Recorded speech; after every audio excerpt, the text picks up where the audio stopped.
Santo, santo, santo, sentado en majestad, altísimo y sublime, poderoso Dios.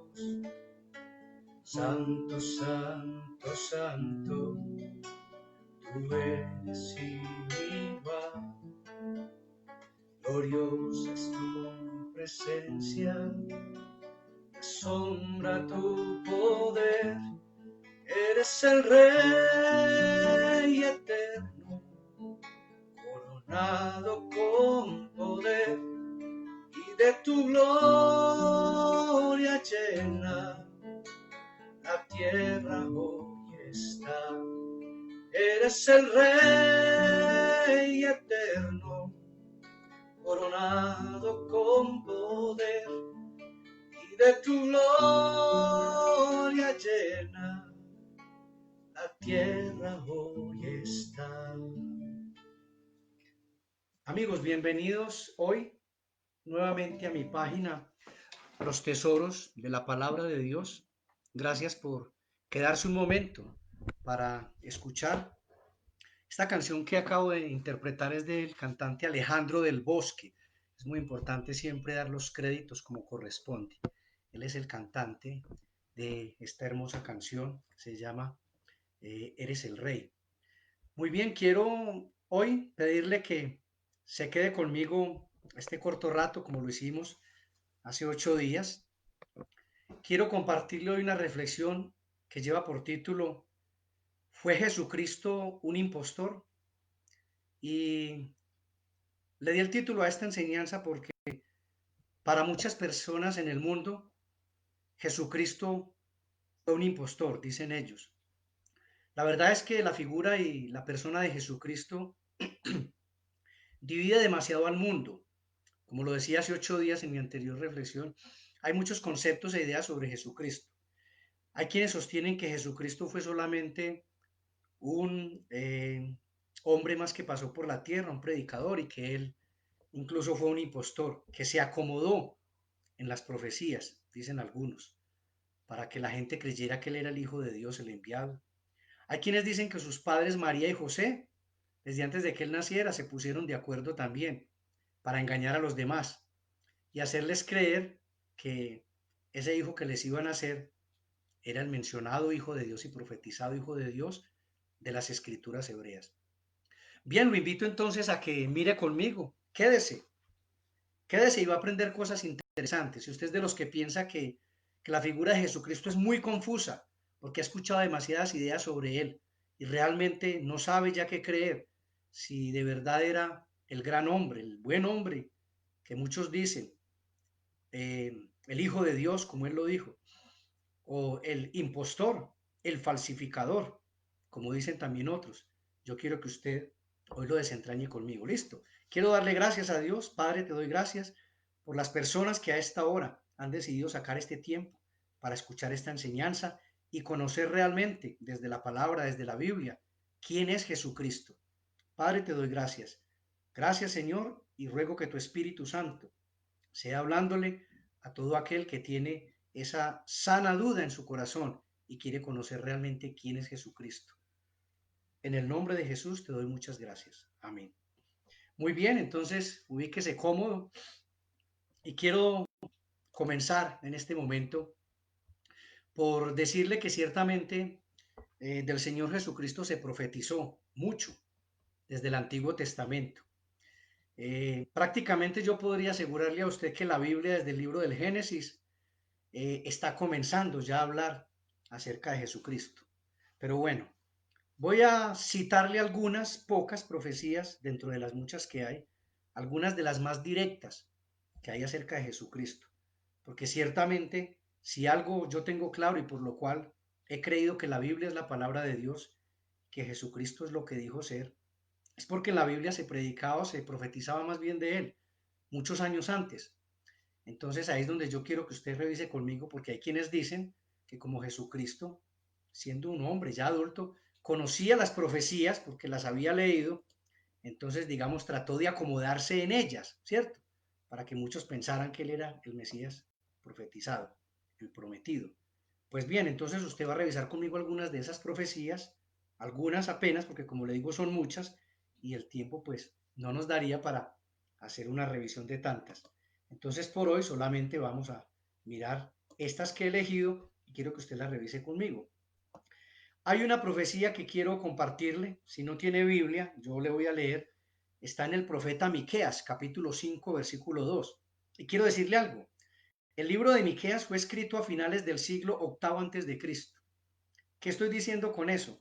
Que cerca de unos casi 800 años, pues, antes de que naciera Jesús, se había profetizado lo que le voy a leer a usted. Dice ahí, pero tú, oh Belén, Efrata, eres solo una pequeña aldea entre todo el pueblo de Judá. No obstante, en mi nombre saldrá de ti un gobernante para Israel, cuyos orígenes vienen desde la eternidad. Bueno, quiero aclarar que las lecturas de los textos a veces las tomo de la Biblia, nueva traducción viviente. Listo, este fue tomado de la nueva traducción viviente. Entonces, usted ve que ahí se está profetizando acerca de un gobernante para Israel. Dice que sus orígenes vienen desde la eternidad. O sea, no es alguien terrenal, es alguien eterno, ¿sí? Eternidad. Y dice tú, Belén, Efrata, Belén, una pequeña población ubicada en Judá, ¿cierto? Belén está pues relativamente cerca de Jerusalén, usted lo sabe, por lo que ha estudiado de historia y lo que ve por ahí en el tiempo de la Navidad, en el diciembre, cuando se habla acerca del nacimiento de Jesús. Aquí la primera pregunta para usted, a quien le han dicho y ha pensado que Jesucristo es un impostor y que José y María son impostores. Yo le pregunto, ¿cree usted que se pusieron de acuerdo José y María para que el niño naciera en Belén? Vamos a mirarlo. Porque María pues estaba embarazada, ¿cierto? No me voy a meter con el tema propiamente de la virginidad, es un tema que dejaré para otro tiempo, para otro espacio. Pero el punto es, María estaba en embarazo, José era su esposo, sabían que nacería pues un niño. Entonces, de entrada hay que decir lo siguiente, creo que en ese tiempo era muy difícil, no sé si imposible saber si lo que una mujer lleva en su vientre es un varón o una mujer. De entrada es imposible, creo yo, para ese tiempo saber eso. Pero bueno, asumamos que supieran que iban a ser un varoncito, a veces por síntomas en la mujer, no sé, por el tamaño del vientre o la forma, no sé, estoy aquí especulando porque creo que es casi imposible para una mujer de ese tiempo saber si es un varón o una niña. Pero bien, se pusieron de acuerdo para que este niño naciera en Belén. ¿Por qué le pregunto esto? Pues porque José y María no vivían en Belén, vivían en Nazaret, una población ubicada a un poco más de 100 kilómetros, casi 120 a 140 de esta población pues de Nazaret, donde vivía María con José, vivían en Nazaret, que era en otra parte diferente, no en Belén. Miremos entonces a ver qué sucedió. En el capítulo segundo del Evangelio de Lucas, entre los versículos 1 al 7, le voy a contextualizar qué dice, no se los voy a leer, pero le voy a resumir lo que dice. Dice que Augusto César, el emperador romano, ordenó que se realizara un censo, un conteo de la población, con una característica especial, y era que todo varón y su familia debía desplazarse hasta la ciudad donde había nacido, para que allí lo censaran. O sea, José y María, entonces debían desplazarse desde Nazaret hasta Belén, porque José había nacido en Belén, era de la tribu de David, descendiente del rey David, y había nacido en Belén, por tanto le tocaba ir allá. Y mire usted, entonces aquí le voy a dar argumentos a favor del cumplimiento. Lo primero es que es muy difícil que José y María se desplazaran casi 140 kilómetros desde Nazaret hasta Belén por su propia voluntad, con una mujer que está a pocos días de dar a luz. Piense usted en eso. Piense usted en una mujer ya muy próxima al alumbramiento, a recorrer un terreno tan largo por caminos que son difíciles, la temperatura es muy fuerte en esas zonas desérticas y de todas maneras pues era un viaje para el que tenían que llevar siempre cositas, por lo que podría ser que el niño naciera en el camino o allá en el pueblo para el que iban. Entonces de entrada ya es muy fastidioso, muy desagradable ponerse en todo ese viaje y más para una mujer, las que son mujeres, si me escuchan lo sabrán, una mujer con casi las 40 semanas o quizás las sí, 36 a 38 de embarazo y saber que está próxima al alumbramiento. Para una mujer no es cómodo en ese tiempo nada, ni sentarse, ni acostarse, ni caminar y tenerse que poner en esa tarea de montarse, no sé, en un burro, en un camello. Piénselo, para que vea que aun si le ponemos lógica a estas cosas, tiene mucho sentido que realmente ellos no hubieran tomado esa decisión como porque son unos impostores y ya. Y le pido que ponga un poco de lógica, porque la Biblia, que yo considero la palabra de Dios, es un libro de fe, pero no de una fe ciega. Si usted le pone la lógica a la Biblia, aún en estos temas de la profecía, con la pura lógica que usted tiene, va a encontrar muchos argumentos a favor de que este libro, si es un libro especial, con la pura lógica, ¿sí? Para quienes creen que la Biblia es un libro que está lleno de cosas extrañas y que se escapan de la lógica humana. No, hay muchas cosas en la Biblia dentro de la lógica humana. Muy bien, segundo argumento. El viaje fue forzado por el emperador romano, usted lo vio. Fue el emperador el que tomó la decisión de que hubiera un censo. Y el censo obligaba a un desplazamiento hacia donde había nacido el varón para que lo contabilizaran con su esposa y sus hijos, su familia. Entonces, si lo ordenó el emperador, lo ordenó el emperador. José y María, ¿cómo podían imaginarse o adivinar que el emperador iba a ordenar un censo? Y con esa característica tan rara de que tenía que ser que cada varón fuera al pueblo o a la ciudad donde nació. Eso no podía ser forzado ni manejado por María y José. Lo tercero, José y María no tenían la posibilidad de influir sobre las decisiones del alto gobernante romano. Y piense usted todas las demás que quiera, póngale lógica. Pero en esta tercera, José y María eran personas de clase sencilla. No tenían la posibilidad de ir a pedir una cita con el emperador. Y mucho menos si les dieran la cita, decirle al emperador qué es lo que tiene que hacer. Queremos que haga un censo y queremos que obligue a la gente a que vaya a la ciudad donde nació. ¿Usted se imagina eso? Perdóneme, pero eso es una verdadera estupidez uno pensar en eso, que José y María pudieran forzar esa primera profecía. Muy bien, sigamos. Una segunda profecía que le quiero traer, la estadía de Jesús como niño en Egipto. Está en el profeta Oseas, capítulo 11, versículo 1. ¿Qué dice allí la palabra? Dice, cuando Israel era niño yo lo amé y de Egipto llamé a mi hijo. Si bien algunos toman esto pensando en cuando el pueblo de Israel estuvo como un prisionero allá en Egipto, usted sabe que eso, la historia lo demuestra, que eso efectivamente pasó. Aquí en este caso, pues, tiene una aplicación para el Señor Jesús. Y mira el cumplimiento, vamos a mirarlo. Eh, Usted sabe que en el Evangelio de Mateo está escrito, yo enseguida se lo voy a contar, que Herodes mandó matar a los niños, ¿cierto? En Belén. Entonces, el punto es este. Pregunto, ¿se pusieron de acuerdo María y José para irse por su propia voluntad para Egipto, cuando el niño tenía unos poquitos días de nacido? ¿Cierto? Porque si estamos diciendo que ellos son impostores y que se acomodaron para que se cumpliera la profecía, se tenían que ir para Egipto. Y bueno, vamos a mirar, se fueron por su propia voluntad, recorrieron casi 350 kilómetros, escuchen, para irse desde allí, desde Belén, hasta la primera población segura en Egipto, lejos de los contornos donde gobernaba Herodes el Grande. Bien, resulta que en Mateo 3, del versículo 13 al 16, se nos dice que María y José huyeron a Egipto porque un ángel del Señor les anunció que Herodes iba a buscar al niño para matarlo. Y efectivamente Herodes, usted lo sabe por la historia, no solo por lo que lee en la Biblia, por la historia secular, sabe que Herodes mandó a matar los niños menores de 2 años en la población de Belén y sus alrededores. No es importante el dato de cuántos niños fueron, si 80, si 100, si 200. Belén era un pueblito pequeño, listo. Pero el punto es, movido por la envidia seguramente y por el miedo y quién sabe cuántas cosas, entonces mandó matar todos estos niños menores de 2 años, pensando así, pues, obviamente, matar a este niño, a Jesús, que había nacido allí en Belén. Porque recuerde usted que los reyes que llaman reyes magos, los sabios de Oriente, se fueron por otro camino, no quisieron regresar. Dice que por lo mismo, avisados por un ángel, de que Herodes iba o quería matar al niño, a Jesús.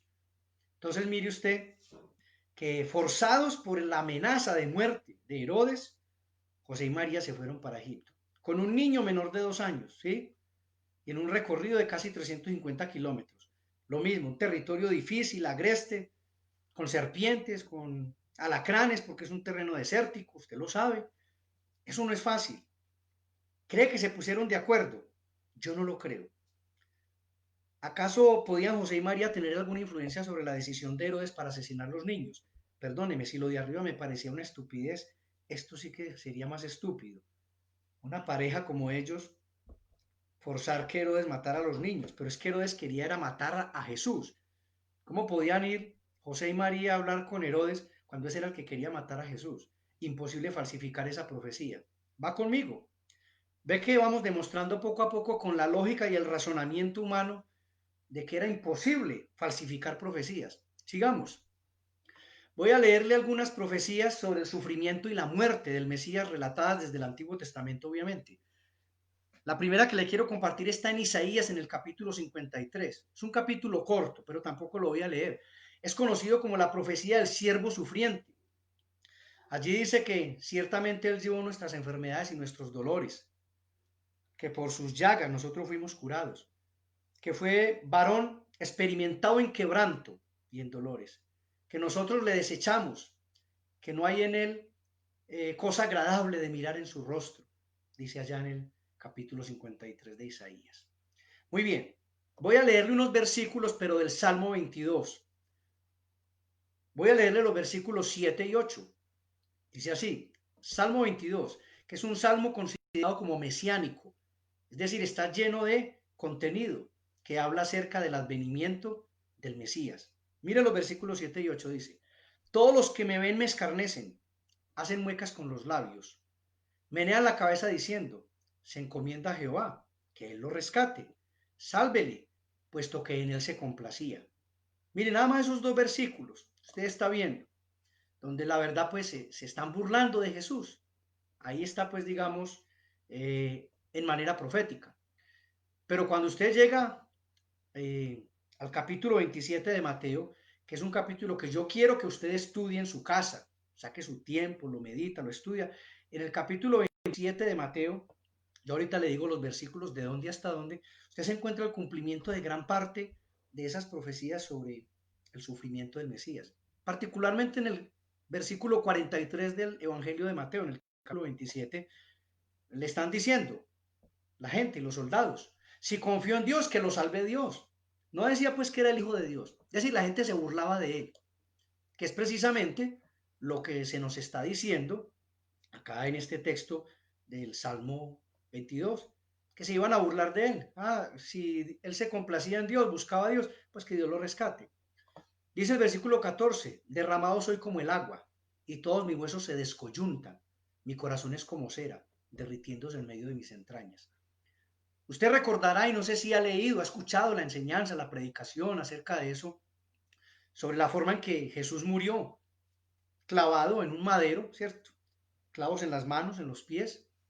Y si usted le pregunta a un médico, si usted que me escucha es médico, sabe lo que pasa con una persona que era crucificada. Si usted estudia los detalles técnicos de una crucifixión, por supuesto los huesos se descoyuntaban. Al estar en esta posición y tener el peso del cuerpo en cierto momento, ya haciendo mucho contrapeso, digámoslo así, comenzaban a descoyuntarse esto acá en los hombros, ¿cierto? Los huesos se descoyuntan. Se separan, pues es la palabra, ¿cierto? No es que se fracturan, sino que hay una separación más bien allí en las articulaciones. Eso es lo que quiere decir acá el salmista. Pues bien, usted sabe que de todas maneras el Señor Jesús vivió eso. Y si usted diría, no, pero es que los ladrones también lo vivieron, esos dos ladrones que habían al lado de él. Bueno, muy bien. Pero quiero seguirle dando algunos detalles que demuestran que no los ladrones eran los Mesías, sino Jesús, el que estaba en la mitad. Listo, yo sé que como los ladrones también muchos otros hombres murieron en esa condición, pero el salmista no estaba hablando de esos otros, estaba hablando de Jesús. Ya le demostré con algunos por el tema del nacimiento, de que tuvo que ir a Egipto, le tomé algunas pocas profecías nomás, pero usted va viendo poco a poco que son muchas profecías que se cumplen en una sola persona, ¿cierto? La idea es que la persona, si era el Mesías, el Cristo, no podía cumplir una sola profecía o dos o tres, tenían que ser muchas. Y fueron realmente muchas las profecías que se cumplieron en el caso del Señor Jesús. Yo le dije que iba a tomar algunas poquitas. Dice, bueno, dijo que derramado soy como el agua, todos mis huesos se descoyuntan. Resulta que cuando dice que el corazón es como cera, usted recordará que hubo un soldado que traspasó su corazón con una lanza. Ahí pues estará explicado lo de cómo será. A ninguno de los dos ladrones le perforaron el corazón, pero a Jesús sí. Eso dice mucho, ¿no? Un médico, vuelvo a repetir, lo que sepa de estos temas dirá qué ha de sentir la persona a la que le chuzan el corazón, ¿cierto? No digo porque al médico se lo chusen, sino porque supongo que por su conocimiento, temas relacionados con lo neurológico y todo esto, puede darnos una idea de lo que se siente, ¿cierto? Así como nos dicen que una de las peores muertes es morir ahogado, ¿cierto? Aunque no todos hayamos muerto ahogados. Muy bien, versículo 15. Como un tiesto se ha secado mi vigor y mi lengua se pegó a mi paladar y me has puesto en el polvo de la muerte. Bien, usted recuerda que el Señor Jesús sintió sed. Él dijo, tengo sed, y sabe que le ofrecieron incluso vinagre. Su lengua se había secado. Bueno. Versículo 16. Porque perros me han rodeado, me ha acercado cuadrilla de malignos. Horadaron mis manos y mis pies. Muy bien, usted sabe que eso se cumplió. Le horadaron las manos y los pies con unos clavos muy grandes, por cierto. Repartieron entre sí mis vestidos y sobre mi ropa echaron suertes. Muy bien. Vuelvo a informarle, muchas personas eran crucificadas en los tiempos de Jesús. Dos ladrones particularmente con él, uno a la derecha, otro a la izquierda. Pero usted verá que sobre los ladrones no se echaron su ropa en las suertes, no se las jugaron con los dados. Pero la de Jesús sí. ¿Usted cree acaso que María y José podrían manipular eso? ¿Que los soldados se jugaran la ropa de él? No lo creo, no lo creo. Imposible. Creo que una madre llena de dolor en su corazón no podría nunca ir a hacer esa clase de cosas. Piense usted si cree que Jesucristo es un impostor en las profecías. ¿Cree que sería fácil uno someterse a eso que él se sometió? A que le colocaran una corona de espinas, a que le arrancaran la barba así simplemente jalándosela, a que le dieran bofetadas, a que le dieran patadas y golpes, a que finalmente pues le clavaran las manos y los pies con esos clavos grandes. ¿Usted se sometería a eso solamente para que a los demás les parezca que usted es el Cristo el Mesías? Yo no sería capaz de hacer eso. Aunque me digan que me dieran plata si yo figurara como el Mesías y que lo único que tengo que hacer es hacerme crucificar, no lo haría nunca. Y no creo que usted lo hiciera. ¿Cree que Jesucristo lo haría solo para figurar solamente una figuración como Mesías y Salvador? No. Estoy convencido de que si lo hizo, es porque él sí era el Cristo el Mesías, el enviado a salvarlo a usted y a mí. Por eso fue que lo hizo. No por fama, por honor, por poder. No por eso, sino para salvarnos. Ahora quiero mostrarle el cumplimiento de la profecía. Va desde Mateo 26:47 hasta Mateo 28:61. Ahí está todo el cumplimiento. Y vuelvo y le termino con esa pregunta. ¿Cree vale la pena someterse a tanto martirio, a tanta crueldad, solo para uno sostener la mentira de que uno es el Mesías, el Salvador? No lo creo. Imposible. Uno podría decir que hay profecías donde él pudo ser un falsificador. Y uno dice, bueno, hay personas que piensan eso. Pero ¿cree usted que someterse a ese martirio es un asunto de falsificación? Yo no lo puedo creer. Ahora bien, hablemos de la profecía de la resurrección, porque no faltará quien sea capaz de hacerse crucificar y hacerse matar para figurar en el mundo como un superhéroe, como un ídolo. No faltará quien. Pero ¿cree usted que uno puede resucitar simplemente porque uno se programa para resucitar? Yo le quiero decir algo. Si uno se programa para resucitar, definitivamente, entonces es porque uno es Dios, no hay de otra. Hay quienes dicen que Jesucristo se encontraba en estado de coma cuando lo bajaron de la cruz. Bueno, yo quiero que usted mire conmigo lo siguiente, a ver si es verdad que estaba en estado de coma. ¿Puede un ser humano soportar tantos azotes, 39 exactamente, y tantos golpes, perder tanta sangre y aún así no morirse? ¿Por qué el soldado no tuvo que fracturarle los pies a Jesús con el martillo como lo hizo con los otros ladrones, con los dos ladrones, perdón? Salmo 34:20. Él guarda todos sus huesos, ni uno de ellos es quebrantado. Se cumplió una profecía. ¿Por qué el soldado traspasó el corazón de Jesús con una lanza y no lo hizo con los dos ladrones? Se cumplió una profecía. Zacarías 12:10. ¿Puede un ser humano sobrevivir después de que le traspasen su corazón? Cierto que no. Sin embargo, a Jesús le traspasaron el corazón. Entonces, por supuesto, tuvo que morir si le traspasaron el corazón. Si no estaba muerto, se murió cuando le traspasaron el corazón con la lanza. Eso es lo más lógico. No pudo estar en estado de coma. Finalmente, quiero decirle, Pilato ordenó que una guardia cuidara la tumba para evitar que los seguidores de Jesús se robaran el cuerpo. Eso está en Mateo 27, del 62 al 66. Mateo 27, 62 a 66. ¿Sí? Los líderes judíos pidieron que les permitieran llevar soldados para cuidar la tumba, que porque los amigos de Jesús iban a robar el cuerpo. Y Pilato accedió, mandó 4 grupos de 6 soldados, y esos grupos, perdón, 6 grupos de 4 soldados, y esos grupos cuidaban, se turnaban por horas, tenían turnos. Entonces imagínese usted, si realmente el cuerpo fue robado, ¿cómo podrían lograr apenas unos pocos hombres llenos de miedo robarlo? Esa es la pregunta. ¿Quién se robó el cuerpo? Los amigos de Jesús. Tenían que pelear contra los soldados, y los soldados andaban bien armados. Y hubieran tenido refuerzos, inmediatamente se hubiera desatado la pelea. Porque la historia secular no registra una batalla entre los discípulos de Jesús y los soldados de la guardia enviados por Pilato. Esa historia no se conoce. ¿Sabe por qué? Porque los soldados fueron sobornados. Usted lo puede leer en Mateo 28, 11 al 15. Los soldados les dieron dinero, los sobornaron para que no contaran lo que habían visto. Así pues, mire estas pocas profecías, así muy rápidamente, le demuestran a usted, nos demuestran que definitivamente Jesús no pudo ser un impostor. Hemos puesto sometido a la lógica las cosas sobre el sufrimiento, sobre la crucifixión y aún sobre la resurrección, que es de las cosas más imposibles de creer para una persona. Pero usted lo puede ver, el cuerpo no se lo robaron, no hubo pelea con los soldados cuidaban. Si un soldado dejaba que alguien le robara el cuerpo, esos soldados pagaban con su vida, los mataban. Tenían que cumplir su tarea hasta el final.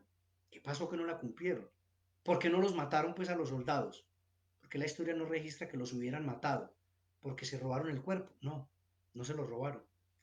Él resucitó, él vive, y por eso le pedí que leyera conmigo, al menos así rápidamente. Pero usted tiene tiempo luego en su casa para que revise paso a paso y poco a poco cada uno de estos textos. Muy bien, quiero dar gracias a Dios, Señor, te doy gracias, Padre bueno, por permitirme compartir este espacio, por permitirme compartir con las personas que a esta hora han querido escuchar esta enseñanza, y te ruego que tú seas el que los convenzas de juicio, de justicia y de pecado, que les demuestres, les reveles quién es realmente la persona de Jesucristo.